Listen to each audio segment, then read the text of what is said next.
I got some new ways to make some gold in this expansion. Also, hotfixes are in. And where the hell is the horde? Let's talk about it here in today's news. Here we go. Some hotfixes are in, as I mentioned before. A bunch of class fixes. If your class had some buggy issues, hopefully this patch will go ahead and fix it up. We got some achievement fixes as well. As for the classes specifically, we got Frost Death Knight, Devour Demon Hunter getting some fixes as well. Feral Guardian and Restoration Druid having an issue with Nutrition Instinct fix, Circles of Heaven, and Call to the Elder Druids, where the effects, I guess, weren't showing up properly, or don't affect Wrath, Starfire, and Star Surge. Also for Hunters, a couple fixes here, as well as for one for Survival. Mage getting a bunch of fixes. Were you guys having issues? Mage is spagging the fuck out this expansion or something? What the hell's going on here? Fixed a bunch of issues with mages. Looks like things weren't interacting correctly. Some spells weren't showing up right. It looks like Mage was kind of broken so far, so I'm glad to see these changes for them. A Monk, we got Brewmaster and Windwalker getting some fixes as well. Rogue, we see the ass boys getting a little fix to the Crimson Tempest, which no longer generates a combo point if it hits no targets. Shaman, Enhancement getting a few fixes here. Warlock getting some love as well. And then some enemy NPC fixes. Some of the events that we're doing in-game had some issues. You know, it's a launch, of course. Housing getting a few fixes. You can now purchase items that were awarded with the Epic Edition as well. So if you just want a bunch of Zalamami paintings all over your home, you can now purchase a bunch of those and get them spazzed all over your walls. I mean, create the ultimate goon cave, why don't you?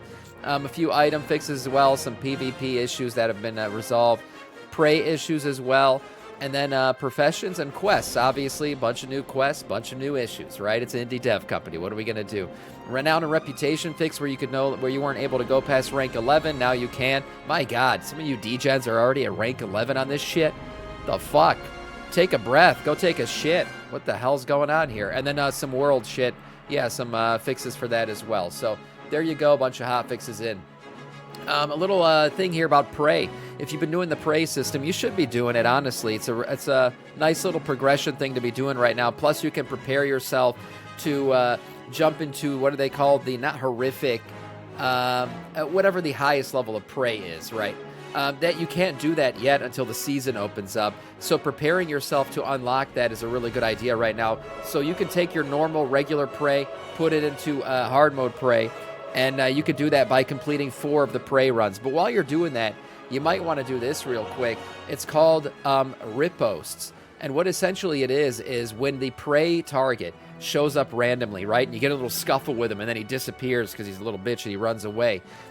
He leaves a little red trail behind. If you follow that red trail, you'll actually see a red version of that target floating around. If you click on that red version, it actually gives you a bunch of progress on your Prey hunt progress. So it's a nice little tip there if you didn't know that. When you get in a scuffle with your Prey target, go ahead and follow the little red trail and you'll get a bunch of progress on your Prey. The Prey system, guys, secretly a Sandland, or however it is spelled. Yeah. Well, it's this guy. Wasn't it Ranger Swiftglade? Is that the current Prey target? Yeah, so leveling up your Prey system is a really good idea right now, as I said before, because you will be able to unlock the hardest version of Prey, which gives the best gear from the Prey system available once the season actually kicks off. So that's a good one. Besides that, we also see a ton of gold being made right now, and it's being made in a new way. Right now, Profession gear is being able to be sold in the auction house. Yeah, if you played through the War Within, Profession gear was not something you could sell in the auction house.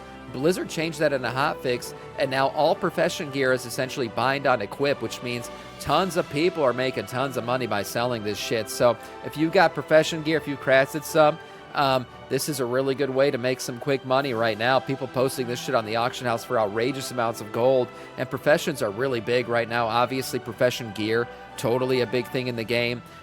Some of the best gear in the game right now available is Profession gear, and will continue to be throughout the season, as we've seen before. So, yeah, getting these Profession gear items, really good shit right now. And yeah, there's Epic Profession gear. Yeah, as far as Epic Profession gear, yes, it does exist. The thing about Epic Profession gear is it doesn't provide any more skill. The main reason to upgrade your Profession gear, you still want to get more Profession stats, like you still will get more Profession stats like ingenuity and resourcefulness, but the number one goal of players, thank you for kicking off that hype train, guys, is to reduce the concentration needed or prevent the need for concentration altogether. Omi, Ominai, thank you so much for the Prime sub, man. I appreciate that a lot. So yes, there is purple profession gear now. It's a big deal putting this shit on the auction house. A big way to make money. Speaking of making money, if you're a tailor, you can also make a shit ton of money off the auction house right now because there are bigger bags available, and everyone knows bigger is better. That's right, tailors can now create 38 slot and 40 slot bags in Midnight, as well as some really big reagent bags. We're talking, what is this, 40 slot? Yeah, 40 slot reagent bags. So these can be posted on the auction house as well. Obviously, it's a big boom right now. People always love getting bigger bags. I looted a bigger bag just yesterday, a reagent bag, and that's a shocker to me. I don't think I replaced any of my bags the entirety of the War Within. So it's been a while since I've gotten a new bag. So yeah, go ahead and get those new bags, and tailors get that shit on the auction house as well. And then if you have a bunch of gold from all this shit, hey, maybe you want to spend it on this fucking painting. Believe it or not, this painting was selling for fucking gold cap.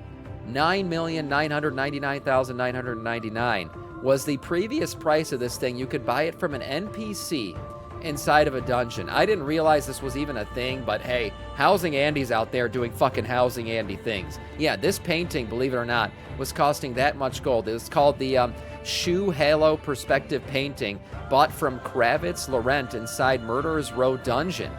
And now, I guess Secret Finders figured out a way to purchase this thing for only 1,000 gold. So my God, if you spent this much on this thing, you're going to need to take a long walk and to contemplate your life. Yeah, you've seen it. I have never seen this thing. So evidently, on the Secret Finders Discord, they figured out that if you have all of these fortunes in your bag, which I have no idea how to get, you'd have to go on the Secret Finders Discord to figure them out. This thing costs you way less, costs you only 999 gold. So if you want this painting and you made a bunch of gold from selling professional items and bags on the auction house, there you go. That's a new way to get it.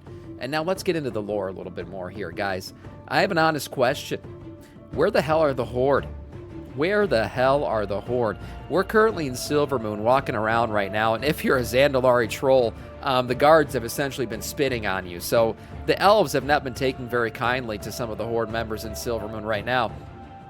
But the way the story is currently going, you got all these, people of the Lights Army, right, walking around in Silvermoon. A lot of humans, a lot of paladins walking around, but the entirety of the Horde seems to be missing for the most part. You have, like, Horde players there, but if you're looking for like major representation of the Horde, which you think would be there considering a Horde city was just attacked by the Void, they're not really there. The Horde presence seems to be lacking. The Horde are in the Army of the Light as well. There are Horde in the Army of the Light, that's true, but what I mean is the representation seems almost even at this point between Horde and Alliance showing up to Silvermoon. Now, you would expect massive Horde armies, maybe a bunch of orcs walking around from Orgrimmar or something, and you just don't see that right now. Now, some people are explaining this in the lore, basically saying that with the events that occurred right now in Midnight have happened very quickly.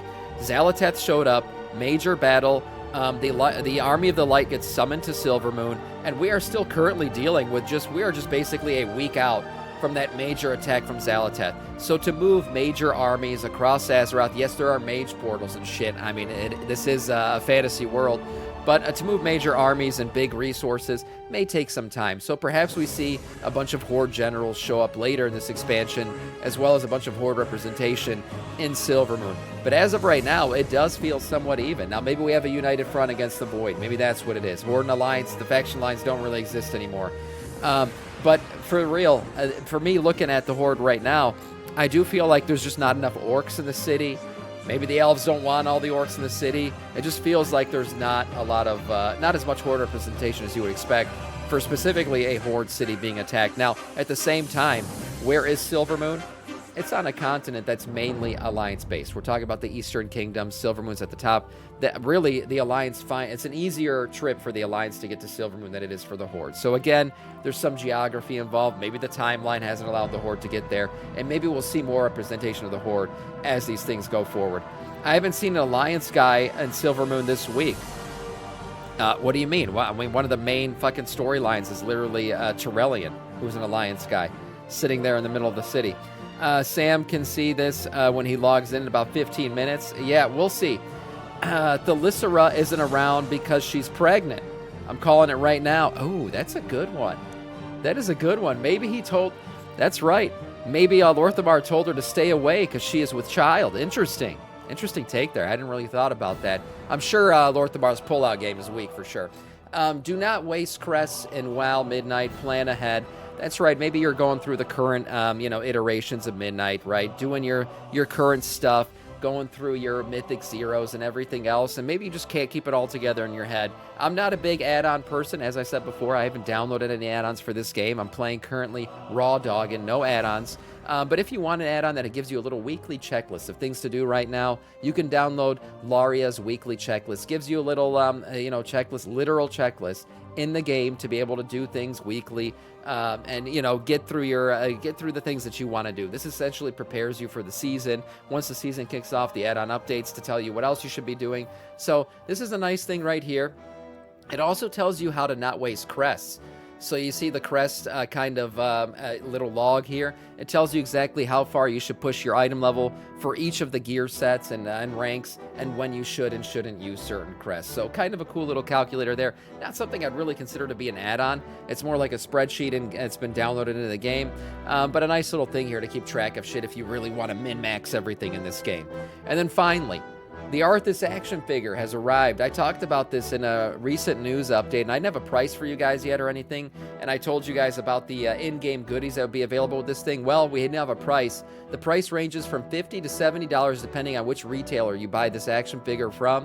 The full release is scheduled for May, and so there you go. Pre-orders were already out, but they'll replenish all this shit once orders actually start to go out. This thing actually has different faces as well. You can switch out the head, different hand motions, and then obviously you get Frostmourne and everything else. A pretty cool looking action figure.